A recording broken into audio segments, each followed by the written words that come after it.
मी जिवंत असेपर्यंत काँग्रेसच्या लोकांना अजिबात संविधान बदलू देणार नाही. काँग्रेस सातत्याने काही आरोप करत आहे, पण हा त्यांचा डाव आहे. काँग्रेस आणि आघाडीवाल्यांनी नीट ऐका. जोपर्यंत मोदी जिवंत आहे आणि जोपर्यंत मला जनतेकडून भरभरून आशीर्वाद मिळत आहे, तोवर तुम्ही धर्माच्या नावावर आरक्षण आणण्याचा प्रयत्न करू शकणार नाही आणि संविधान तर मुळीच बदलू शकणार नाही, असे पंतप्रधान मोदींनी कराड येथील सभेत खडसावून सांगितले. छत्रपति उदयनराजे भोसले जी को उम्मीदवार बनाया है। मेरे साथी कहते थे कि मोदी जी सतारा आने की जरूरत नहीं, आप बहुत दौड़ धूप करते हैं, नहीं आएगा तो चलेगा। मैंने सामने से कहा, सातारा में भगवा पहले भी लहराता था और लहराता ही रहेगा। मैंने कहा नहीं भाई, मुझे तो आप सभी परिवारजनों के दर्शन की इच्छा है और मैं आज यहां आपके दर्शन करने आया हूं, आपके आशीर्वाद लेने के लिए आया हूं। और आपने जो भरोसा अपने इस सेवक पर जताया है, उसकी जवाबदारी मेरी है और इसलिए मैं आज यहां आया हूं।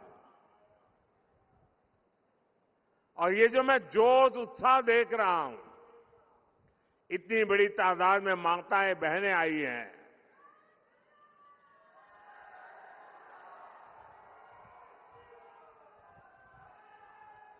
यहां से संदेश साफ साफ है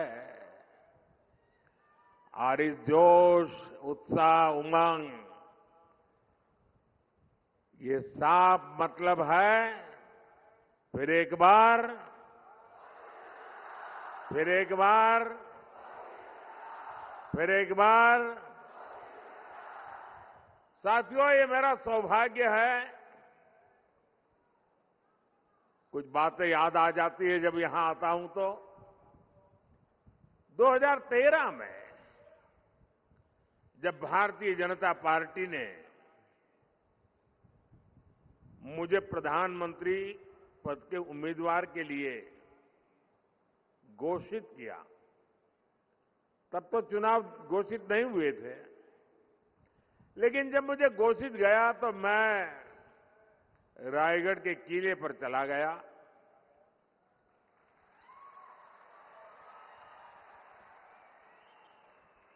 और कोई भी काम शुरू करने से पहले मैं छत्रपति शिवाजी महाराज की समाधि के सामने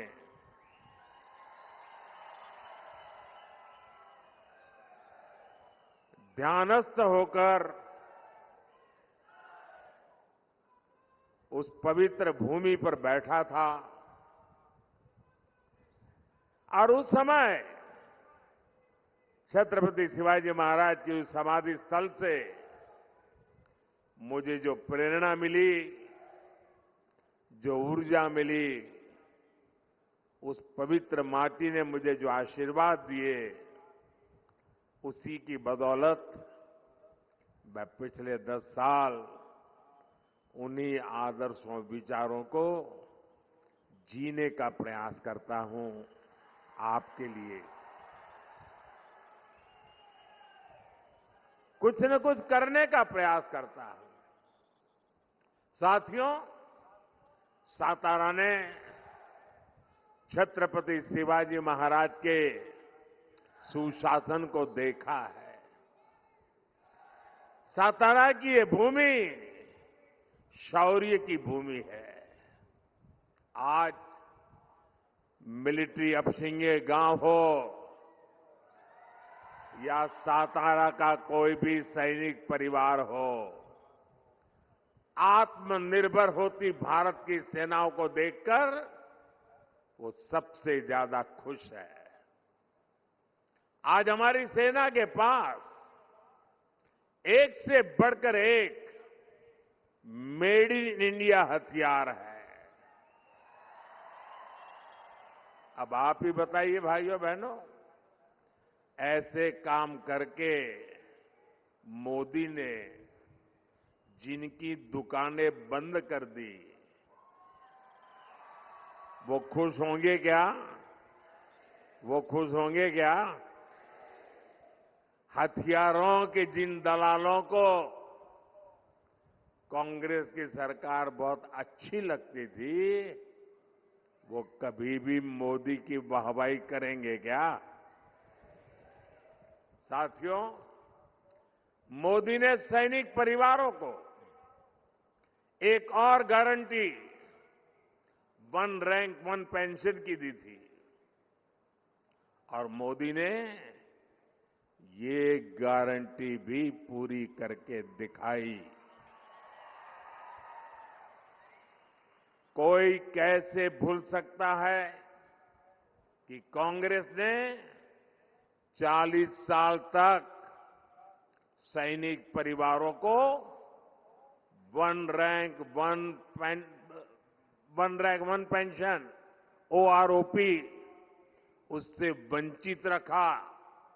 सिर्फ 500 करोड़ रुपए का यानी झुंझुना दिखाकर कांग्रेस कहती थी ओआरओपी लाएंगे, यानी आंख में धूल झोंकने में इनकी ऐसी मास्टरी है, झूठ बोलने में इनकी ऐसी मास्टरी है। आज बीजेपी सरकार ओआरओपी के 1 लाख करोड़ रुपए, अब सोचिए वो 500 का खेल खेल रहे थे, 500 करोड़ का, आज 1 लाख करोड़ रुपए से ज्यादा अपने पूर्व सैनिकों को दे चुकी है। भाइयों और बहनों, देश 1947 में आजाद हुआ। कांग्रेस ने गुलामी की मानसिकता को फलने फूलने दिया। पूरी दुनिया छत्रपति शिवाजी महाराज की नौसेना का लोहा मानती थी। आज भी विश्व में जब भी नौसेना की दुनिया में चर्चा होती है तो छत्रपति शिवाजी महाराज का नाम लिया जाता है। लेकिन इतने सालों तक आजाद भारत की नौसेना के झंडे में अंग्रेजों का निशान था। एनडीए सरकार ने, मोदी ने आकर के उस अंग्रेजी के निशान को हटाया। हटा करके रुका नहीं, मोदी ने तय किया कि इस झंडे का ताकत तब बढ़ेगी कि हमारी नौसेना के झंडे में अब छत्रपति शिवाजी महाराज के प्रतीक को स्थान दिया जाएगा। और दिया, डंके की चोट पर दिया। हमारी सरकार ने मराठा सेनाओं द्वारा बनाए गए ऐतिहासिक किलों को भी यूनेस्को की वर्ल्ड हेरिटेज साइट में शामिल करने के लिए नामांकन किया है। महाराष्ट्र का लोहगढ़ हो, सिंधुदुर्ग हो या फिर मराठा सेनाओं द्वारा बनाया गया तमिलनाडु का जिंजी फोर्ट हो, इन सभी को वर्ल्ड हेरिटेज साइट की लिस्ट में लाने का हम प्रयास कर रहे हैं। मराठा विरासत की शान दुनिया में बढ़ेगी तो हम सबको गर्व होना चाहिए कि नहीं होना चाहिए? गर्व होना चाहिए कि नहीं होना चाहिए? दुनिया में डंका बजे तो गर्व होना कैसे नहीं होना चाहिए। लेकिन कांग्रेस को तकलीफ होती है कि मोदी ये सब काम क्यों कर रहा है। साथियों, सातारा ने बाबा साहब आंबेडकर, महात्मा फूले और सावित्रीबाई फूले के सामाजिक न्याय को गढ़ने में बड़ा योगदान दिया है। एनडीए सरकार ने 10 वर्षों में इसी प्रेरणा को सुशासन का आधार बनाया है। आप देखिए, कांग्रेस ने 70 साल में से 60 साल देश पर शासन किया, लेकिन बाबा साहब आंबेडकर का संविधान जम्मू कश्मीर पर लागू नहीं होता था। 370 की दीवार बनाई हुई थी। आपके आशीर्वाद से आपके सेवक मोदी ने आर्टिकल 370 को ध्वस्त कर दिया, कब्रिस्तान में गाड़ दिया। मोदी ने आर्टिकल 370 हटाया। आप मुझे बताइए, आपको गर्व होता है कि नहीं होता है?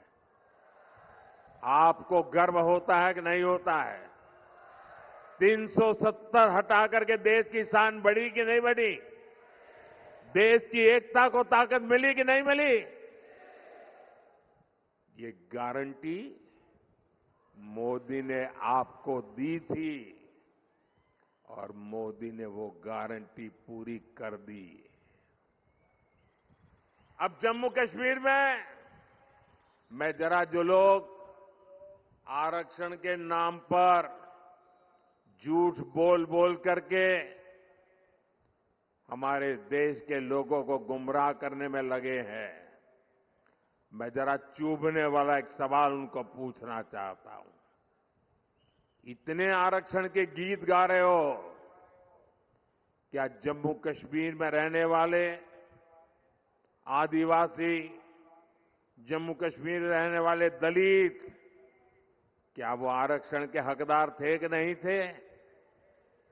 जब देश के दलितों को आरक्षण मिल सकता है, देश के आदिवासियों को आरक्षण मिल सकता है, तो जम्मू कश्मीर में मेरे दलित भाई बहनों को, मेरे आदिवासी भाई बहनों को आरक्षण से वंचित क्यों रखा गया? संविधान वहां पर लागू क्यों नहीं किया? क्योंकि वोट बैंक की राजनीति आप पर हावी रही है। भाइयों बहनों, 370 हटाकर बाबा साहब आंबेडकर के संविधान को जम्मू कश्मीर में भी लागू कर दिया।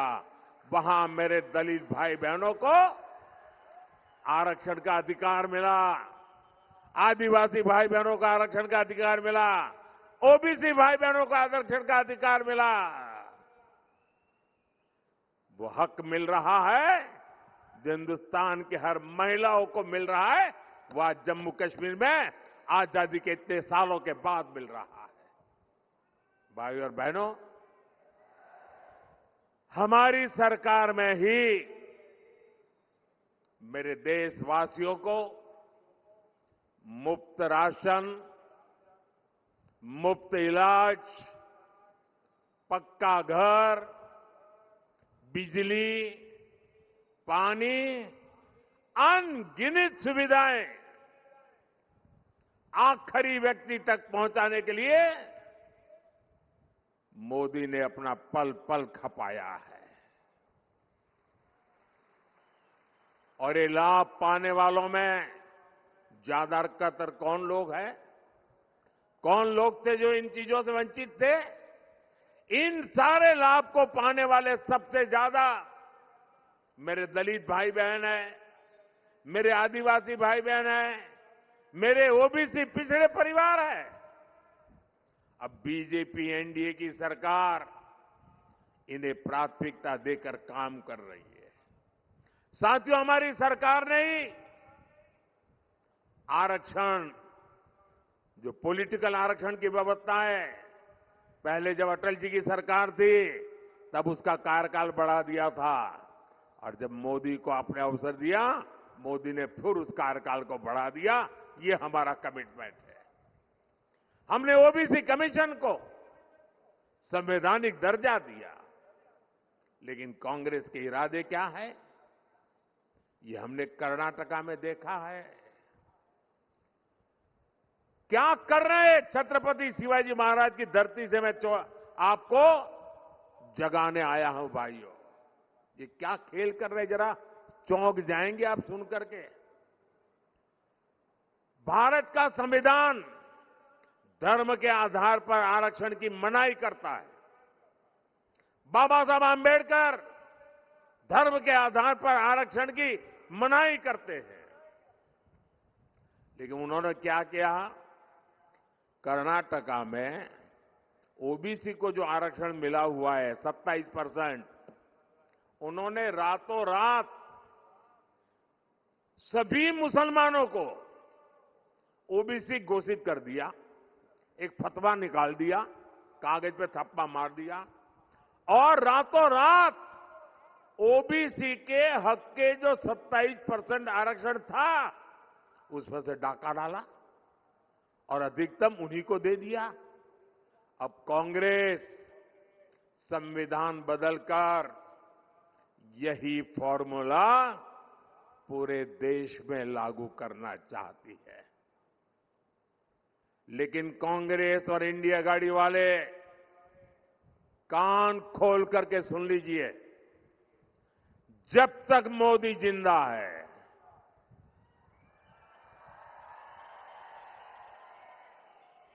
जब तक जनता जनार्दन का मुझ पर आशीर्वाद है, धर्म के नाम पर आरक्षण लाने की आपकी कोशिश, संविधान को बदलने की आपकी कोशिश, मेरे जिंदा रहते आप नहीं कर पाओगे, लिख के रखना।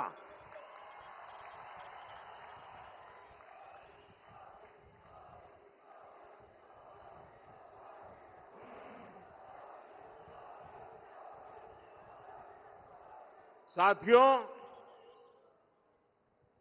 ये 21वीं सदी टेक्नोलॉजी ड्रिवन सदी है, और मैं स्वयं भी टेक्नोलॉजी का बहुत बड़ा समर्थक रहा हूं।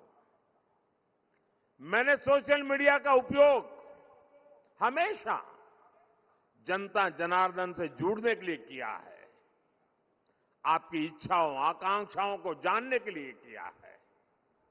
आप तक सरकार का कोई कार्यक्रम पहुंच रहा है या नहीं, उस पर सुधार की गुंजाइश क्या है, ऐसी फीडबैक के लिए मैंने सोशल मीडिया का उपयोग किया है।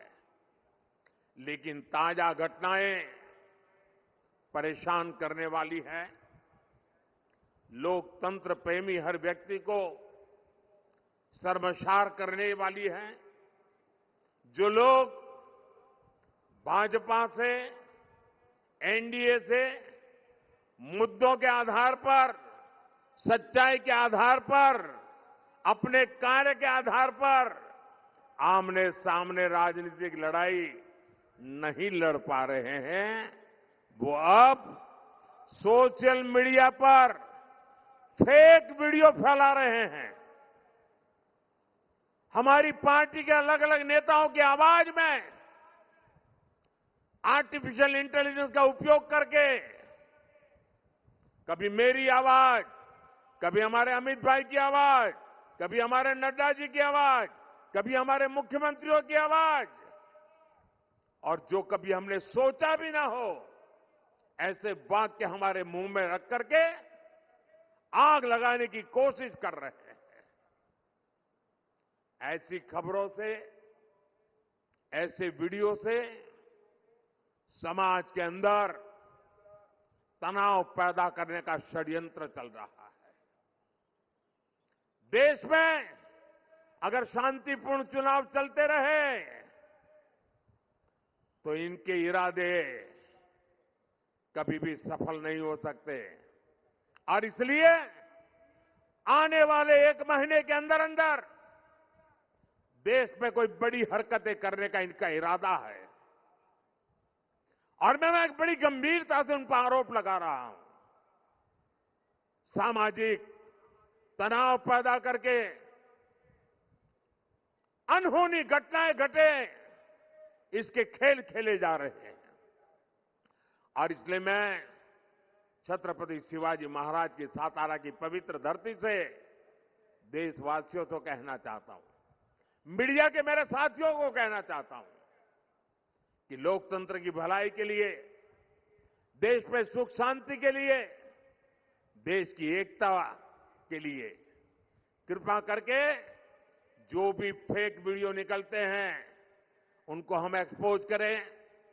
ऐसे कोई भी वीडियो, कोई भी तस्वीर आपके व्हाट्सएप पर आए तो किसी सोशल मीडिया पर दिखे तो मेरा रिक्वेस्ट है पुलिस को जानकारी दे। उसको फॉरवर्ड करने से पहले सोचिए कहीं वो आपका भी नुकसान कर देगी, क्योंकि कानून बहुत कड़क है और मैं नहीं चाहता हूं कि निर्दोष नागरिक इसके शिकार हो जाए। और इसलिए ये फेक वीडियो, इन सब से हमारे समाज को बचाना हमारा दायित्व है। और ऐसे लोगों के विरुद्ध मैं इलेक्शन कमीशन से भी विशेष रूप से रिक्वेस्ट करता हूं कि आप उनके ओर कठोर कार्रवाई करने के लिए कदम बढ़ाएं। सरकार पूरी तरह सच्चाई के साथ रहेगी, ये मैं देशवासियों को विश्वास दिलाता हूं। साथियों, हमारे यहां कांग्रेस ने स्वास्थ्य सेवाओं का ये हाल बना रखा था कि जिसको बीमारी हो जाती थी वो बदहाली तक पहुंच जाता था। बीमारी को बदकिस्मती मानने के अलावा कोई विकल्प बचा ही नहीं था। घर में किसी को गंभीर बीमारी हो जाती थी तो इलाज में खेत खलिहान तक बिक जाते थे, महिलाओं के गहने बिक जाते थे, कई कई 100 किलोमीटर दूर जाना पड़ता था, तब जाकर के कोई एक अस्पताल मिलता था। ये हालत बना रखी थी 60-70 साल के कांग्रेस के शासन ने। लेकिन मोदी ने स्वास्थ्य सेवाओं से जुड़ी परेशानियों को भाग्य के नाम पर नहीं छोड़ा। मोदी ने हर देशवासी को बेहतर स्वास्थ्य सेवाएं देने का संकल्प लिया। हमने देश में 20 से ज्यादा नए एम्स बनाए। बेहतर स्वास्थ्य सेवाओं का विस्तार करने के लिए हमने बड़ी संख्या में मेडिकल कॉलेज खोले। 2014 में देश में करीब 50,000 एमबीबीएस की सीटें थी, 50,000 डॉक्टर निकलते थे। आज हर साल 1 लाख से ज्यादा एमबीबीएस डॉक्टर्स पढ़ करके निकल रहे हैं। ये डॉक्टर छोटे शहरों, ग्रामीण इलाकों में भी इलाज का बड़ा माध्यम बन रहे हैं। आयुष्मान आरोग्य मंदिरों के जरिए आज गांव में स्वास्थ्य सेवाओं का विस्तार हो रहा है। यहां सातारा में लगभग 400 से ज्यादा आयुष्मान आरोग्य मंदिर बने हैं। अस्पतालों के बेहतर नेटवर्क के अलावा गरीब और इलाज का बोझ न आए, उन पर मुसीबतें न झेलनी पड़े, ये मोदी ने इसकी गारंटी दी। यहां सातारा में 15 से ज्यादा जन औषधि केंद्रों पर 80% डिस्काउंट से दवाइयां मिल रही है। जो दवाई 100 रुपए की कीमत है वो सिर्फ 20 रुपए में मिलती है। आज करोड़ों लोगों के पास 5 लाख रुपए मुफ्त इलाज का आयुष्मान कार्ड है। और मैंने एक और गारंटी दी है, आप घर घर तक पहुंचाना। किसी भी परिवार में, किसी भी जाति वर्ग विशेष, कोई भी परिवार, आपके घर में 70 साल की ऊपर के कोई जो भी व्यक्ति होंगे, अब उनकी बीमारी का खर्चा जो आपको करना पड़ता है, अब वो खर्चा आपको नहीं करना पड़ेगा, ये आपका बेटा मोदी करेगा। यानी कोई गरीब हो, मध्यम वर्ग से हो या उच्च वर्ग से हो, अगर 70 वर्ष से ऊपर का है तो आयुष्मान योजना के दायरे में आएगा और उसको लाभ मिलेगा। भाई और बहनों, सत्ता को अपने खानदानी जागीर समझने वाले आपकी इस तकलीफ को कभी नहीं समझ सकते।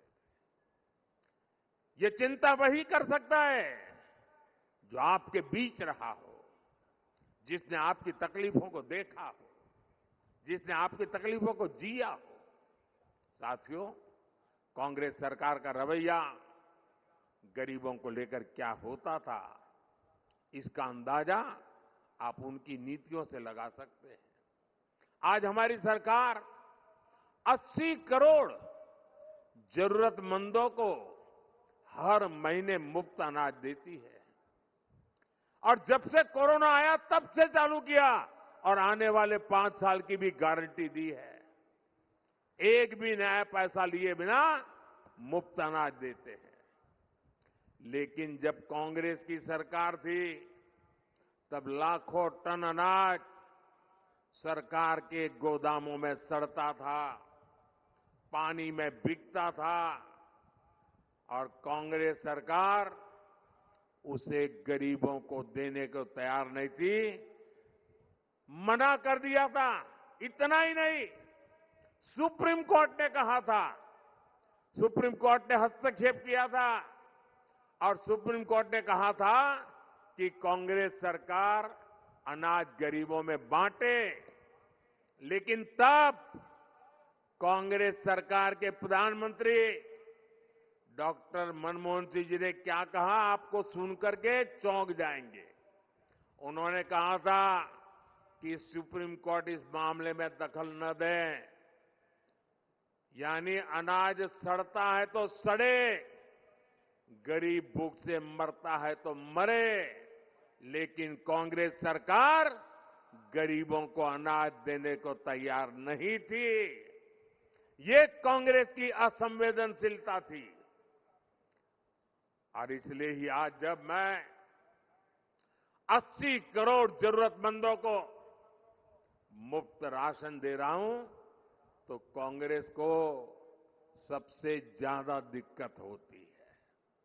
भाइयों और बहनों, तुष्टीकरण के आगे घुटने टेक चुकी कांग्रेस ने एक और बड़ी घोषणा, खतरनाक घोषणा की है।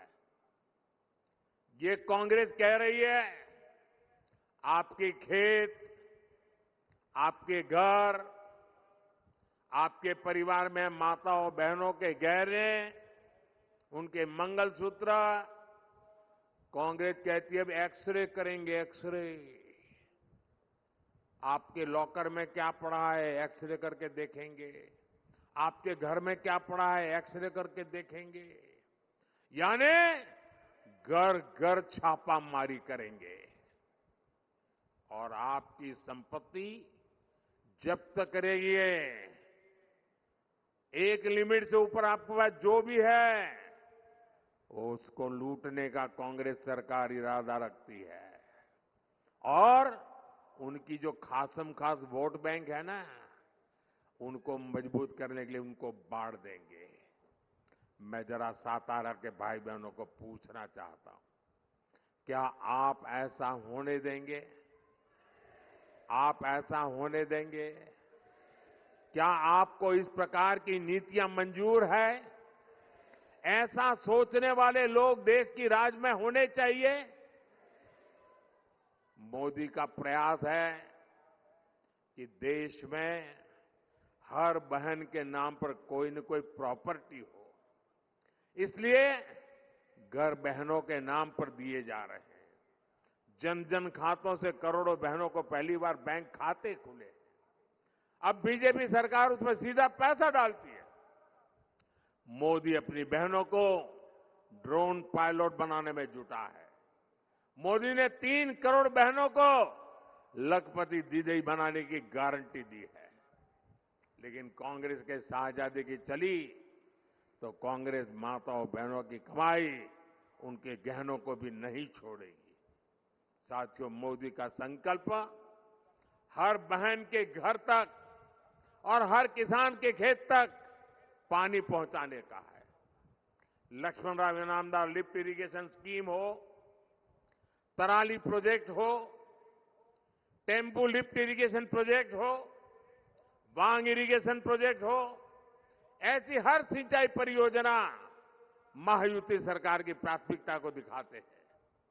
आने वाले 5 साल में ऐसे अनेक सिंचाई प्रोजेक्ट हम पर पूरा करेंगे। साथियों, हम खेती में सहकारिता का व्यापक विस्तार कर रहे हैं।